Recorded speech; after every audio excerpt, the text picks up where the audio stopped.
Hello viewers, আসসালামু আলাইকুম। সবাই কেমন আছেন? আশা করি সবাই ভালো আছেন। এই তো ঈদ উপলক্ষে আমি কিছু বাজার করব। আমার আব্বুর সাথে আসছি বাজার করতে, কারণ আমার হাজব্যান্ড এখন ঢাকা থেকে আসছে, অনেক টায়ার্ড, তো অনেক ক্লান্ত। এই জন্য ও আমাকে বলছে তুমি তোমার আব্বুর সাথে যাই বাজার করে আসো। আমি আমার আব্বুর সাথে এসে আমাদের সংসারের জন্য, কারণ আমাদের বাসাটা আলাদা, তো আমাদের যে রান্না করে খেতে হয়, এই জন্য বাজার করে নিয়ে যাবে। এখন আমরা কিছু বাজার করা শেষ, আর কিছু বাজার করব।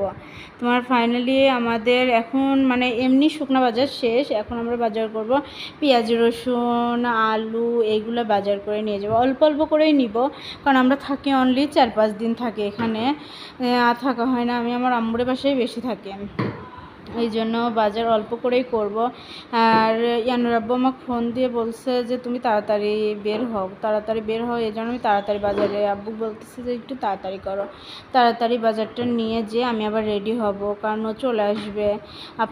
আমি তো অনেক টেনশনে আছি, কারণ আমাদের বাসার যে অবস্থা, আমার যে অনেক কাজ করতে হবে, কারণ এখানে লোক পাওয়া যায় না যে কাজ করে নিব। অনেক কাজ বাকি যায়, ঘর বাড়ি পরিষ্কার করা, আমি অনেক টায়ার্ড হয়ে যাই। এই তো আব্বু পেঁয়াজের দাম জিগাচ্ছে, তো পেঁয়াজের দাম এখানে অনেক বেশি চাইলো, তাই আব্বু বলতেছে চলো ওইদিকে যাই, দেখি ওইদিকে যাই। পেঁয়াজ, আলু, রসুন নিয়ে তারপরে চাউল কিনতে হবে, কিছু চাউল কিনে নিয়ে চলে যাবে। এই তো আমি সামনে আসলাম আপনাদের সামনে। আমি অনেক গরম, প্রচণ্ড গরমে আমি একদম শেষ হয়ে যাচ্ছি। ঢাকাতে গরম কম লাগে আমার, কিন্তু এখানে দেশে আসলে অনেক গরম বেশি মনে হয়। এই তো গরমের মধ্যে জীবনটা শেষ। আর আমার ছেলেটাকে থুয়াইছে, আমার অনেক খারাপ লাগছে। ও কী করতেছে না করতেছে, অনেক টেনশন হয় ওকে থুয়াইসলে। তারপরে তো বাজারে যে পেঁয়াজ, আদা, রসুন নেওয়া শেষ।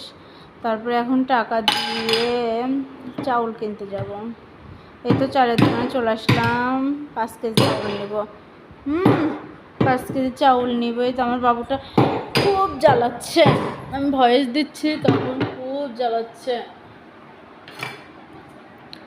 যেহেতু চাউলটা নিয়ে চলে যাব, এখন সরাসরি চলে যাব, আর কিছু নিব না, সব কিছু শেষ বাজার।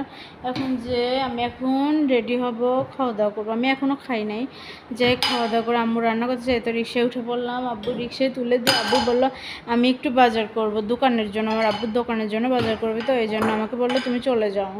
আমি বললাম আচ্ছা। এই যে